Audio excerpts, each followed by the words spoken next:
میری سچائی اور میری پرورش کو نہ سمجھ سکیں، ان کے سامنے اب مجھے خود کو ثابت کرنے کا کوئی شوق نہیں۔ یہ کہہ کر اس نے غصے سے تکیہ اپنے سر پر رکھ لیا، جیسے مزید کوئی بات سننا ہی نہ چاہتی ہو۔ بہروز نے ہلکا سا سانس بھرا اور نرمی سے بولا، اچھا اگر آپ اس بارے میں بات نہیں کرنا چاہتی تو ٹھیک ہے، میں زبردستی نہیں کروں گا، لیکن ایک بات ضرور بتانا چاہتا ہوں۔ آج صبح میں ممی سے آپ کے بارے میں بات کر چکا ہوں۔ میں نے انہیں سب کچھ بتا دیا ہے اور مجھے پورا یقین ہے کہ جب میں انہیں یہ بھی بتاؤں گا کہ میں آپ سے محبت کرتا ہوں تو وہ میری خوشی میں ضرور خوش ہوں گی۔ وہ ہم دونوں بھائیوں سے بے انتہا محبت کرتی ہیں، ہمارے لیے کچھ بھی کر سکتی ہیں۔ آپ جانتی ہیں وہ میری سوتیلی ماں ہے، مگر سچی بات یہ ہے کہ انہوں نے کبھی مجھے یہ احساس نہیں ہونے دیا کہ وہ میری سگی ماں نہیں ہے۔ میں نے اپنی حقیقی ماں کو کبھی نہیں دیکھا، مگر میں یقین سے کہہ سکتا ہوں کہ شاید وہ بھی مجھ سے اتنی ہی محبت کرتی جتنی مما کرتی ہیں۔ وہ محبت بھری یقین کے ساتھ بولتا جا رہا تھا، جبکہ دعا خاموشی سے اسے دیکھ رہی تھی۔ اس کے چہرے پر افسوس بھرے تاثرات ابھر آئے۔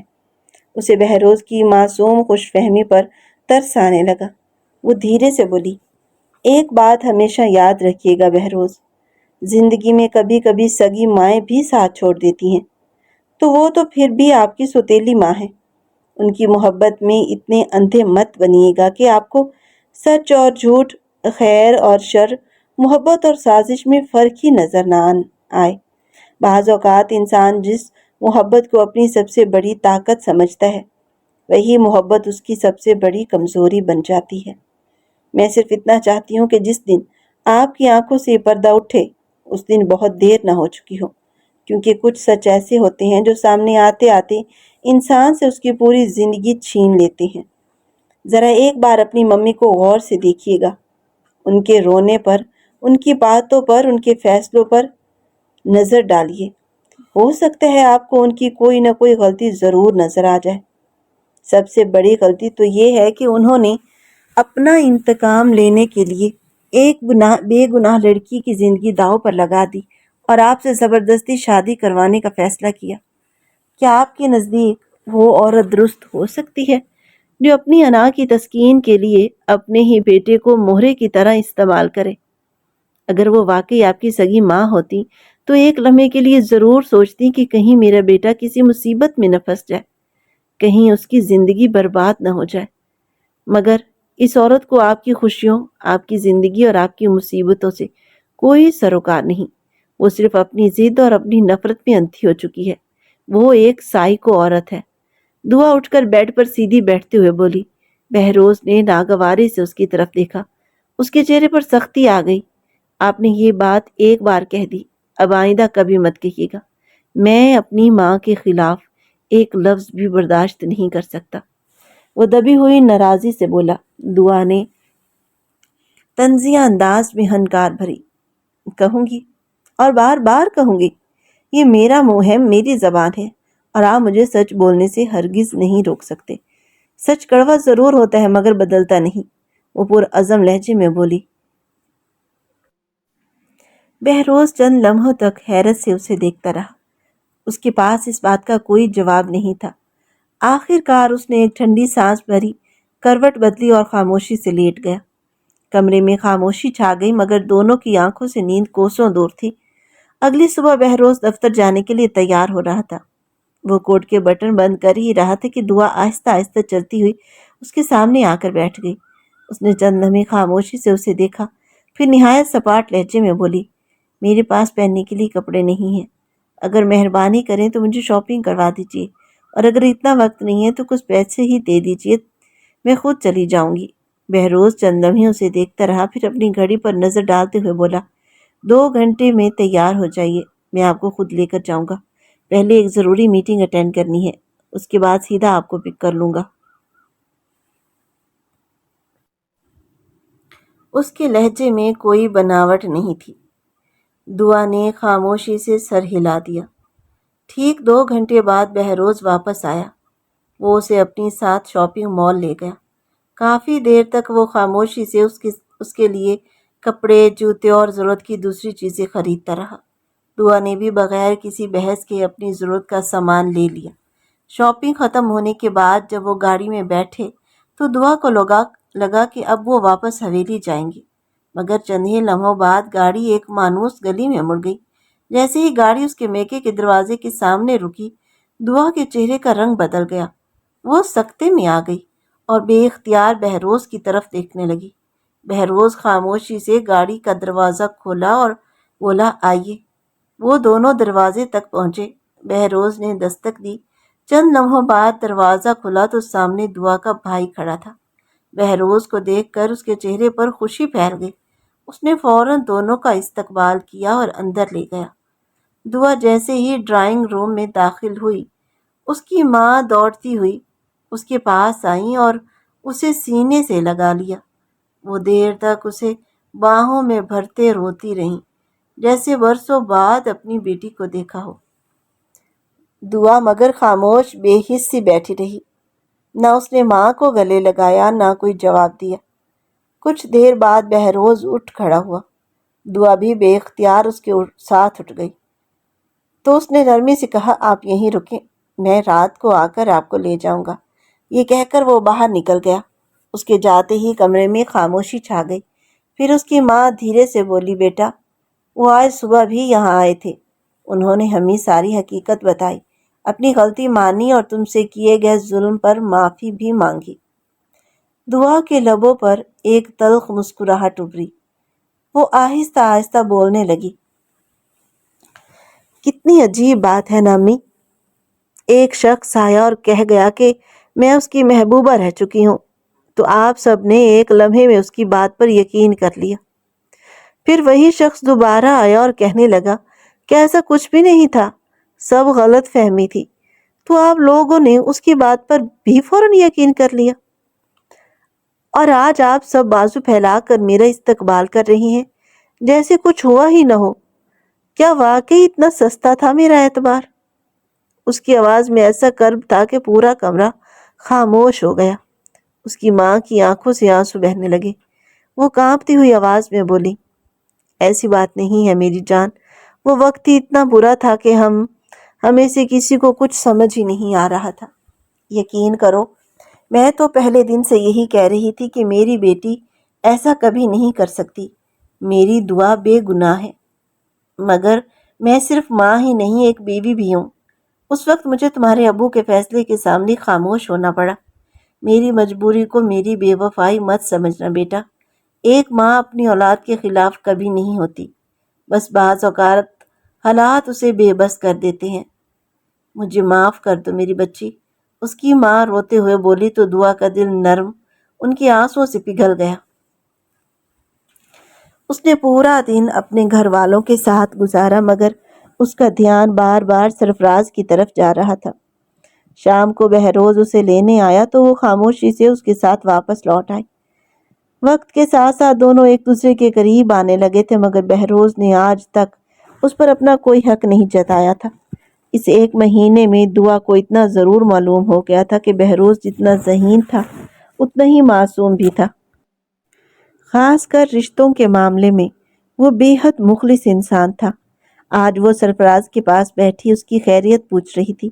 بھیا ایک بات کہوں، یہ جو تنزیلہ بیگم ہے نا، آپ کی سوتیلی ماں، نہ جانے انہوں نے اس کے بھائی پر کیسا جادو کر رکھا ہے۔ وہ اس عورت کے خلاف ایک لفظ بھی سننے کو تیار نہیں ہوتے۔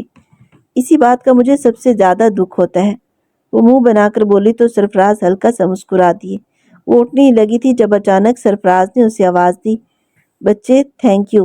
اٹکتے اٹکتے الفاظ ان کے لبوں سے نکلے تو دعا بے اختیار پلٹی۔ بھیا آپ بول سکتے ہیں؟ وہ خوشی سے تقریباً چیخ ہی اٹھی۔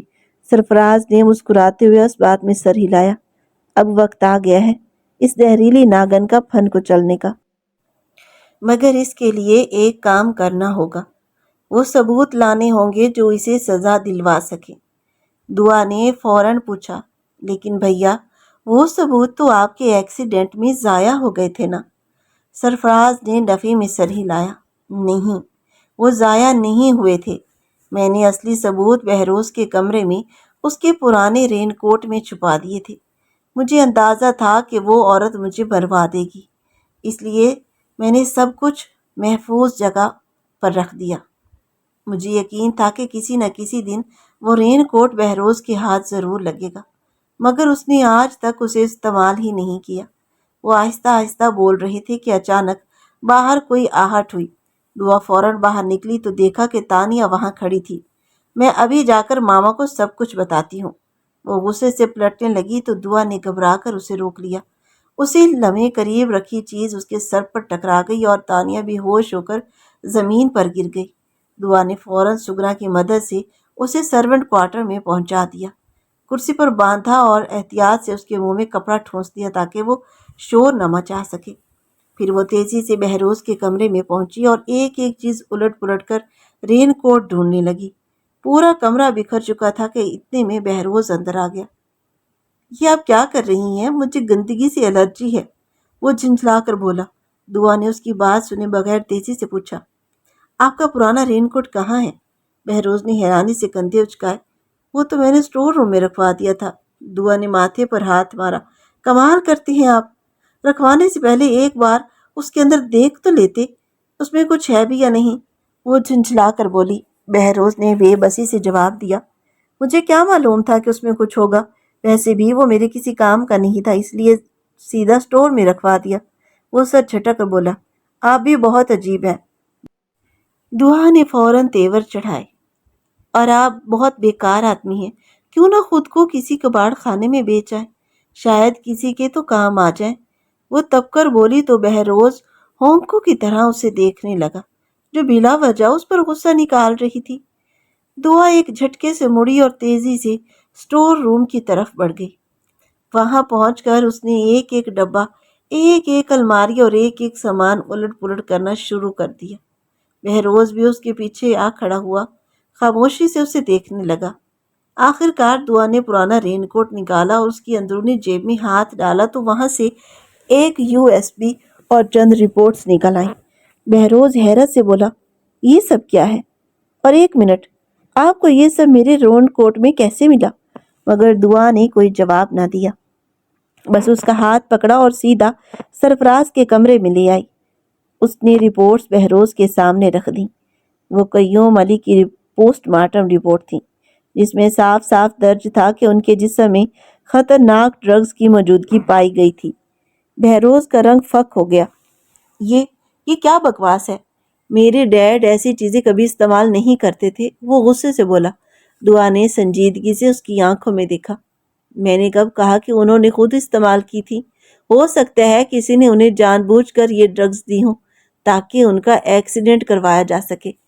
اس کی بات سن کر بہروز کے قدموں تلے زمین نکل گئی۔ وہ سکتے میں کھڑا رہ گیا۔ دعا نے اس کا ہاتھ پکڑا اور بولی، چلیے میرے ساتھ، آج دودھ کا دودھ اور پانی کا پانی ہو جائے گا۔ وہ اسے لے کر سیدھی لاؤنج میں آ گئی جہاں سب لوگ موجود تھے۔ اتنے میں سرفراز کی آواز سنائی دی۔ بہروز نے چونک کر ان کی طرف دیکھا۔ بھیا، آپ بول سکتے ہیں؟ وہ بے اختیار ان کی طرف لپکا۔ سرفراز نے اسبات میں سر ہی لایا۔ ان کے اشارے پر دعا نے USB LCD میں لگائی۔ ویڈیو چلتے ہی پورا ہال سناٹے میں ڈوب گیا۔ اس ویڈیو میں تنزیلہ خود اپنے منہ سے اپنے تمام جرائم کا اعتراف کر رہی تھی۔ قیوم علی کو ڈرگز دینا، ان کا ایکسیڈنٹ کروانا، سرفراز کو راستے سے ہٹانے کی سازش اور جائیداد ہتھیانے کے تمام سب منصوبے ایک ایک کر کے سامنے آ گئے۔ بہروز پتھر کا بت بنا سب کچھ دیکھتا رہا۔ پھر اس کے گھٹنے جواب دے گئے اور وہ زمین پر بیٹھ گیا۔ سرفراز کی نم آنکھوں سے آنسو بہنے لگے۔ صرف بابا کے ساتھ ہی نہیں، میرے ساتھ بھی اسی عورت نے یہ سب کیا تھا۔ وہ روز مجھے غلط دوائیاں دیتی، اذیت دیتی، تھپڑ مارتی، مگر اللہ نے مجھ پہ رحم کیا اور دعا کو میری زندگی میں بھیج دیا۔ اس نے مجھے نئی زندگی دی ہے۔ اب یہ سارے ثبوت پولیس کے حوالے کرو اور اس عورت کو گرفتار کروا دو، سرفراز نے بھرائی ہوئی آواز میں کہا۔ بہروز نے آہستہ سے نفی میں سر ہلایا، پھر اس کی آنکھوں میں خطرناک چمک ابھری۔ نہیں بھیا، ابھی نہیں، پہلے میں اس عورت کو اس کی سب سے بڑی کمزوری کے سامنے کھڑا کروں گا۔ جس بیٹی کے لیے وہ حد ہر پار کرتی جاتی ہیں، آج اسی بیٹی کو اس کی آنکھوں کے سامنے گرفتار کیا جائے گا، اور پھر اسے یا تو سزائے موت ملے گی یا عمر قید۔ تب اسے احساس ہوگا کہ دوسروں کے گھروں میں آگ لگانے کا انجام کیا ہوتا ہے۔ وہ دانت پیستے ہوئے بولا اور ایک جھٹکے سے اٹھ کر باہر نکل گیا۔ رفیق احمد کا کیس دوبارہ کھولا گیا۔ عدالت میں تانیہ کی اصل ذہنی حالت ثابت کر دی گئی اور عدالت نے فوری طور پر اسے گرفتار کرنے کا حکم سنا دیا۔ جیسے ہی پولیس تانیہ کو گرفتار کرنے کے لیے آگے بڑھی، دعا نے خاموشی سے اس کی رسیاں ڈھیلی کر دیں۔ تانیہ فوراً دوڑتی ہوئی اندر گئی اور روتی ہوئی تنزیلہ کے گلے لگ گئی۔ کیا ہوا میری بچی؟ مسز زبیر نے گھبرا کر پوچھا۔ مما، سرفراز بھائی۔ تانیہ ابھی اپنی بات مکمل بھی نہ کر پائی تھی کہ اچانک پولیس اندر داخل ہو گئی۔ مسز تنزیلہ، آپ کو گرفتار کیا جاتا ہے اور مس تانیہ، آپ کو بھی عدالت کے حکم پر اپنی تحویل میں لیا جا رہا ہے۔ انسپکٹر کی گونجدار آواز پورے ہال میں پھیل گئی۔ اگلے ہی لمحے لیڈی کانسٹیبلز نے تنزیلہ اور تانیہ کو حراست میں لے لیا۔ تنزیلہ بری طرح چیخنے چلانے لگی، دھمکیاں دیتی رہی، مگر کوئی اس کی ایک نہ سن رہا تھا۔ اسے گھسیٹتے ہوئے باہر لے جایا گیا۔ کچھ دیر بعد جب بہروز گھر پہنچا تو اس نے تانیہ کو زاروں قطار روتے دیکھا۔ وہ بے اختیار اس کی طرف بڑھا ہی تھا کہ انسپکٹر نے بلند آواز میں کہا، مس تانیہ، آپ کو قیوم ملک کے قتل کے مقدمے میں گرفتار کیا جاتا ہے۔ پولیس کی بات سنتے ہی تانیہ کی آنکھیں خوف سے پھیل گئیں۔ وہ ساکت رہ گئی۔ اگلے ہی لمحے پولیس اسے بھی گرفتار کر کے اپنے ساتھ لے گئی۔ بہروز جیسے پتھر کا بت بن گیا تھا۔ وہ خاموشی سے اپنے کمرے میں جا کر بیٹھ گیا۔ کچھ دیر بعد دعا آہستہ سے اس کے پاس آئی اور اس کے کندھوں پر نرمی سے ہاتھ رکھا۔ بہروز نے ایک لمحے میں اسے اپنی طرف کھینچ لیا اور اس کی کمر کے گرد بازو لپیٹ کر اپنا سر اس کے پیٹ پر لگا دیا اور بچوں کی طرح پھوٹ پھوٹ کر رونے لگا۔ میں واقعی ایک لوزر ہوں، نہ اچھا بیٹا بن سکا، نہ اچھا بھائی اور نہ ہی اچھا انسان۔ میری آنکھوں کے سامنے سب کچھ ہوتا رہا اور میں کچھ نہ سمجھ سکا، وہ ٹوٹے ہوئے لہجے میں بولا۔ دعا نے محبت سے اس کے بالوں میں انگلیاں پھیری۔ نہیں بہروز، یہ سب اس عورت کی مکاری تھی۔ اگر اللہ نے مجھے آپ کی زندگی میں نہ بھیجا ہوتا تو شاید یہ راز کبھی سامنے نہ آتا، مگر یاد رکھیے، قدرت کے ہاتھ دیر ضرور ہوتی ہے مگر اندھیر نہیں۔ اللہ تعالیٰ خود فرماتے ہیں کہ ظالم کو دی جانے والی مہلت پر کبھی دھوکہ نہ کھاؤ، کیونکہ اس کی پکڑ بہت سخت ہوتی ہے۔ کچھ عرصہ پہلے میں سوچتی تھی کہ آپ سے میری شادی شاید میری زندگی کی سب سے بڑی آزمائش ہے، لیکن آج سمجھ آیا کہ اللہ تعالیٰ نے مجھے یہاں کسی مقصد کے لیے بھیجا تھا۔ مجھے سرفراز کی زندگی بچانے اور اس گھر کو اس عذاب سے نکالنے کا ذریعہ بنانا تھا۔ اس کی آواز میں عجیب سا سکون تھا۔ بہروز خاموشی سے اس کی باتیں سنتا رہا۔ پھر اس نے دعا کے ہاتھ اپنے ہاتھوں میں لے لیے۔ شکر ہے آپ ہماری زندگی میں آئیں۔ آپ نے ہمیں صرف خوشیاں ہی نہیں دی بلکہ ہمیں حقیقت اور ہمارا خاندان ہمارے اپنے واپس لوٹا دیے۔ شاید میں زندگی بھر آپ کا یہ احسان ادا نہ کر سکوں۔ وہ نم آنکھوں سے بولا۔ اتنے میں اس کے فون کی گھنٹی بجی۔ ایک ضروری کال تھی۔ وہ آہستہ سے اٹھا اور کمرے سے باہر چلا گیا۔ ادھر دعا نے گہرا سانس لیا اور خاموشی سے اپنا بیگ پیک کرنا شروع کر دیا۔ کچھ دیر کے بعد بہروز واپس آیا تو اسے سامان باندھتے دیکھ کر چونک گیا۔ یہ کیا پاگل پن ہے؟ کہاں جا رہی ہیں آپ؟ وہ پریشانی اور غصے میں بولا۔ دعا نے آہستگی سے اس کی طرف دیکھا۔ میں نے آپ سے پہلے ہی کہا تھا کہ میرا یہاں ایک کام تھا اور جیسے ہی وہ مکمل ہو جائے گا میں یہاں سے چلی جاؤں گی۔ اب میرا کام ختم ہو چکا ہے، اس نے دھیمے لہجے میں جواب دیا۔ بہروز بے یقینی سے اسے دیکھتا رہ گیا۔ میں نے آپ سے اپنی محبت کا اظہار کیا، اپنی ہر غلطی مان لی، پھر بھی آپ مجھے چھوڑ کر جانا چاہتی ہیں؟ اگر ایسا ہی ہونا تھا تو بہتر تھا مجھے بھی مرنے دیتی۔ کیوں بچایا آپ نے مجھے اور میرے بھائی کو؟ وہ غصے اور بے بسی میں اس کا بیگ نیچے پٹکتے ہوئے بولا۔ دعا نے اسے نم آنکھوں سے دیکھا مگر خاموش رہی۔ بہروز ایک لمحے میں اس کے قریب آیا اور اسے مضبوطی سے اپنے سینے سے لگا لیا۔ میں جانتا ہوں میں نے آپ کا دل دکھایا ہے، آپ کا اعتبار توڑا ہے، لیکن میں بدل چکا ہوں دعا۔ خدا کے لیے مجھے ایک موقع دے دو۔ اگر آج آپ یہاں سے چلی گئی نا تو میں زندہ رہ کر بھی مر جاؤں گا، وہ ہچکیوں سے روتے ہوئے بولا۔ دعا خاموشی سے اس کے آنسو اپنے دوپٹے سے صاف کرتی رہی۔ جب اس کا دل کچھ ہلکا ہوا تو بہروز نے آہستہ سے سر اٹھایا اور اس کی آنکھوں میں امید بھرے انداز سے دیکھنے لگا۔ وہ وہاں آنکھیں بند کیے خاموش کھڑی تھی۔ بہروز نے نرمی سے اس کی ٹھوڑی اٹھا کر اس کی آنکھوں میں دیکھا، جہاں اب نفرت کی جگہ اعتماد کی ہلکی سی جھلک اتر آئی تھی۔ اس نے آہستگی سے اسے اپنی باہوں میں اٹھایا اور بستر کی طرف بڑھ گیا۔ اس رات دونوں کے درمیان برسوں کی غلط فہمیاں، فاصلے، دکھ خاموش محبت میں ڈھل گئے اور ان کا رشتہ پہلی بار مکمل معنوں میں ایک حقیقی میاں بیوی کے رشتے میں بدل گیا، جہاں محبت، احترام، اعتماد نے ہر زخم پر مرہم رکھ دیا۔ صبح کی پہلی کرن کھڑکی سے اندر داخل ہوئی تو موسم پہلے سے کہیں زیادہ روشن اور خوبصورت محسوس ہو رہا تھا۔ دعا اب صرف بہروز کی محبوبہ اور شریک حیات ہی نہیں رہی تھی بلکہ سرفراز کی لاڈلی بہن بھی بنتی جا رہی تھی۔ سرفراز تو ہر وقت اسے بیٹا میرا بچہ کہہ کر پکارتی، حالانکہ وہ عمر میں ان سے صرف چند سال ہی چھوٹی تھی۔ وقت اپنی رفتار سے گزرتا گیا۔ رفیق احمد کا خاندان بھی بہروز کے ساتھ الوی ہاؤس آ کر رہنے لگا۔ بچے سرفراز سے اس قدر مانوس ہو گئے تھے کہ ہر وقت انہی کی گرد منڈلاتے رہتے اور سرفراز بھی ان پر اپنی جان نچھاور کرتے تھے۔ دیکھتے ہی دیکھتے 6 ماہ گزر گئے۔ رفیق احمد کی بیوی انیسہ کی عدت بھی مکمل ہو چکی تھی۔ وہ ابھی بہت کم عمر تھی، سرفراز سے بمشکل 1-2 سال ہی چھوٹی ہوگی۔ ایک رات دعا بہروز کی مضبوط باہوں میں سمٹی مسکرا دی کہ اچانک بولی، ایک بات کہوں؟ بہروز نے محبت سے اس کا ماتھا چوما۔ کہیے میری جان۔ دعا شرارتی انداز میں بولی، کیوں نہ انیسہ باجی اور سرفراز بھیا کی شادی کروا دیں؟ بہروز ہنس پڑا، آئیڈیا تو بہت زبردست ہے، لیکن بھیا کو منائے گا کون؟ دعا نے فخر سے اپنی طرف اشارہ کیا، میں ہوں نا، آخر میں ان کی بہن ہوں۔ اگلے ہی دن وہ سرفراز کے پاس جا پہنچی۔ پہلے تو وہ بے حد جھجکے، دعا اب اس عمر میں؟ سرفراز نے شرمندگی سے کہا۔ دعا فوراً بول اٹھی، بھیا عمر کا اس سے کیا تعلق؟ محبت اور ساتھ نبھانے کا کوئی وقت نہیں ہوتا، اور ویسے بھی مرد کبھی بوڑھا نہیں ہوتا۔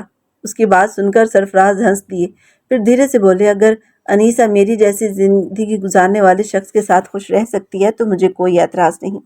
اس کے بعد دعا اور بہروز نے انیسہ سے بات کی، مگر وہ معاشرے کے ڈر سے فوراً انکار کر بیٹھی۔ لوگ کیا کہیں گے؟ وہ جھجکتے ہوئے بولی۔ دعا نے مسکراتے ہوئے اس کا ہاتھ تھام لیا۔ لوگوں نے اس دن بھی بہت کچھ کہا تھا جب تمہاری دنیا اجڑ گئی تھی، مگر ان میں سے کوئی تمہارے آنسو پوچھنے نہیں آیا۔ زندگی لوگوں کے لیے نہیں، اپنے سکون کے لیے جیو۔ اللہ نے اگر دوسرا موقع دیا ہے تو اسے خوشی سے قبول کرو۔ دعا کی محبت بھری باتوں اور مضبوط دلیلوں نے آخر کار انیسہ کا دل بدل دیا۔ چند ہی دن بعد نہایت سادگی مگر بے حد محبت بھرے ماحول میں سرفراز اور انیسہ کا نکاح پڑھا دیا گیا۔ بچے اپنے نئے باپ سرفراز کے ساتھ بے حد خوش تھے۔ الوی ہاؤس جو کبھی سازشوں، نفرتوں اور آنسوؤں کا مسکن تھا، اب ہنسی، دعاؤں اور محبت سے مہکنے لگا تھا۔ کچھ عرصہ اور گزرا تو سرفراز نے آہستہ آہستہ اپنے قدموں پر چلنا شروع کر دیا اور انیسہ ہر لمحہ اس کا سہارا بنی رہی۔ اسی دوران دعا کو بھی ماں بننے کی خوشخبری ملی تھی۔ یہ خبر سنتے ہی بہروز کی خوشی کی کوئی انتہا نہ رہی۔ اس نے سجدہ شکر ادا کیا اور دعا کو اپنے سینے سے لگا لیا۔ دیر تک اس کی پیشانی چومتا رہا۔ پورا خاندان خوشیوں میں ڈوب گیا تھا۔ رات کو دعا حسب معمول اپنے بے حد محبت کرنے والے، خیال رکھنے والے اور وفادار شوہر بہروز کی باہوں میں سکون سے سمٹی ہوئی تھی۔ اس نے مسکراتے ہوئے آنکھیں بند کی اور دل ہی دل میں اللہ تعالیٰ کا شکر ادا کیا جس زندگی کا آغاز آزمائشوں، آنسوؤں اور نفرت سے ہوا تھا۔ جی تو دوستو، کیسی لگا آپ کو آج کا ناول؟ اگر کوئی کمی بیشی رہ گئی ہو تو معذرت خواہ ہوں۔ آپ پلیز اپنی قیمتی رائے مجھے کمنٹس باکس میں لازمی بتائیے، اور اس طرح کے مزید ناولز پڑھنے اور سننے کے لیے میرے چینل کو سبسکرائب کر لیجیے اور ویڈیو کو لائک بھی کیا کیجیے، اس سے مجھے ہمت ملتی ہے۔ ٹیک کیئر، اللہ حافظ۔